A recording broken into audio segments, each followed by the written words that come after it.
श्री कृष्ण ने क्यों कहा कि जीवन के सच्चे साथी यह दो ही हैं, जानिए गीता के अनमोल विचार। गीता जीवन में धर्म, कर्म और प्रेम का पाठ पढ़ाती है। गीता संपूर्ण जीवन दर्शन है और इसका अनुसरण करने वाला व्यक्ति बहुत तरक्की करता है। आइए जानते हैं गीता के उपदेशों के बारे में। श्रीमद् भगवत गीता में भगवान श्री कृष्ण के उन उपदेशों का वर्णन है जो उन्होंने महाभारत युद्ध के दौरान अर्जुन को दिए थे। गीता सबसे प्रभावशाली ग्रंथ है। मद् भगवत गीता को भगवान का गीत भी कहा जाता है। गीता के अनमोल वचन मनुष्य को जीवन जीने की सही राह दिखाते हैं। गीता जीवन में धर्म, कर्म और प्रेम का पाठ पढ़ाती है। गीता संपूर्ण जीवन दर्शन है और इसका अनुसरण करने वाला व्यक्ति जीवन में कभी भी निराश नहीं होता है। गीता में श्री कृष्ण ने कहा है कि जीवन के सच्चे साथी दो ही हैं। गीता में श्री कृष्ण कहते हैं कि जीवन के सच्चे साथी दो ही हैं, एक अपना किया हुआ कर्म और दूसरा परमात्मा। शेष तो सब यहीं मिले हैं और यहीं बिछड़ जाएंगे। श्री कृष्ण कहते हैं कि हमेशा सही के साथ खड़े रहो, भले अकेले ही क्यों ना खड़ा रहना पड़े। गीता में लिखा है कि अपने बीते हुए कल को त्याग देना चाहिए, क्योंकि उसका प्रभाव आने वाले कल को दूषित करता है। गीता सार में श्री कृष्ण ने कहा है कि हर इंसान के द्वारा जन्म मरण के चक्र को जान लेना बेहद आवश्यक है, क्योंकि मनुष्य के जीवन का मात्र एक ही सत्य है और वो है मृत्यु। जिस मनुष्य ने इस दुनिया में जन्म लिया है उसे एक दिन इस संसार को छोड़कर जाना ही है और यही इस दुनिया का अटल सत्य है। मनुष्य को मृत्यु से कभी भी भयभीत नहीं होना चाहिए। मृत्यु जीवन की अटल सच्चाई है। मृत्यु के प्रति भय ही मनुष्य के वर्तमान खुशियों को खराब कर देता है। इसलिए मन में किसी भी तरह का डर नहीं रखना चाहिए। श्री कृष्ण कहते हैं कि शरीर नश्वर है पर आत्मा अमर है। यह तथ्य जानने पर भी व्यक्ति अपने इस नश्वर शरीर पर घमंड करता है, जो कि बेकार है। शरीर पर घमंड करने की बजाय मनुष्य को सत्य स्वीकार करना चाहिए। भगवान श्री कृष्ण ने कुरुक्षेत्र के मैदान में अर्जुन को गीता का उपदेश दिया था, लेकिन श्री कृष्ण और अर्जुन के अलावा भी गीता को कई बार बोला व सुना गया है। आमतौर पर सब यही जानते हैं कि कुरुक्षेत्र में श्री कृष्ण ने अर्जुन को गीता का उपदेश दिया था। कुरुक्षेत्र का मैदान गीता की उत्पत्ति का स्थान है। कहा जाता है कलयुग की शुरुआत के 30 सालों पहले ही गीता का जन्म हुआ। इसलिए मार्गशीर्ष शुक्ल पक्ष की एकादशी पर गीता जयंती मनाई जाती है। भगवान ने सूर्यदेव को जब श्री कृष्ण अर्जुन को गीता का उपदेश दे रहे थे तब उन्होंने ये भी बोला था कि ये उपदेश पहले हुए सूर्यदेव को दे चुके हैं। तब अर्जुन ने आश्चर्य से कहा कि सूर्यदेव तो प्राचीन देवता हैं, आप उनको ये उपदेश पहले कैसे दे सकते हैं।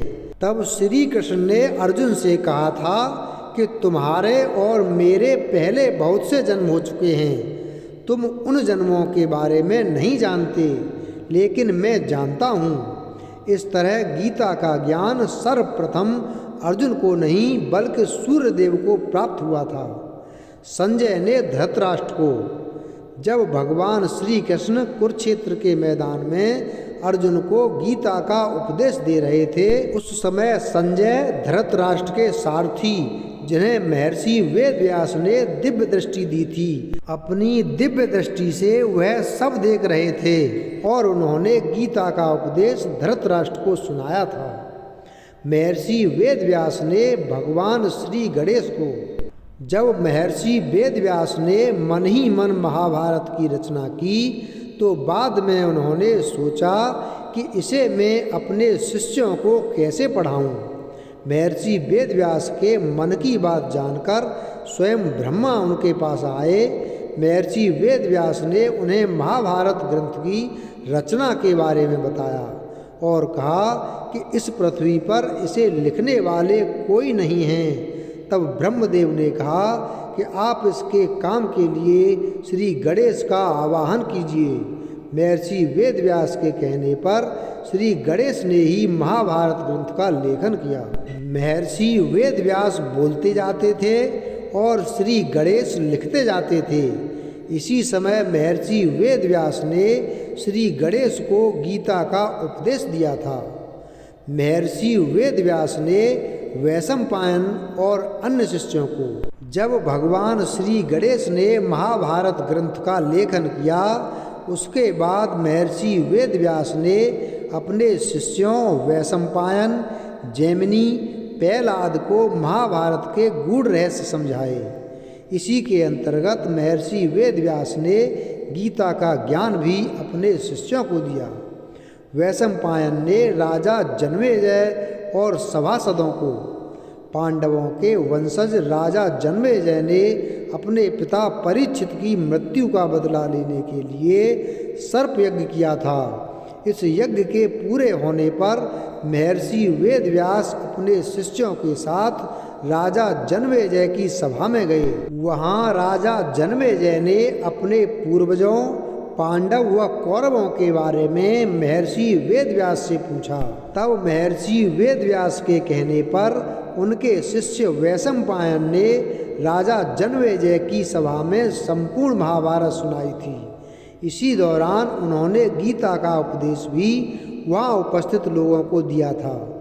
ऋषि उग्रश्रवा ने शौनक को, लोमहर्षक के पुत्र उग्रश्रवा सूत वंश के श्रेष्ठ पौराणिक थे। एक बार जब वे नैमिषारण्य पहुँचे तो वहाँ कुलपति शौनक 12 वर्ष का सत्संग कर रहे थे। जब नैमिषारण्य के ऋषियों व शौनक जी ने उन्हें देखा तो उनसे कथाएं सुनाने का आग्रह किया। तब उग्रश्रवा ने कहा कि मैंने राजा जन्मेजय के दरबार में ऋषि वैशंपायन के मुख से महाभारत की विचित्र कथा सुनी है, वही मैं आप लोगों को सुनाता हूँ। इस तरह ऋषि उग्रश्रवा ने शौनक जी के साथ साथ नैमिषारण्य में उपस्थित तपस्वियों को महाभारत की कथा सुनाई। इसी दौरान उन्होंने गीता का उपदेश भी दिया था। वीडियो अगर पसंद आया हो तो वीडियो को लाइक करें, चैनल को सब्सक्राइब करें और बेल आइकन प्रेस करें। धन्यवाद।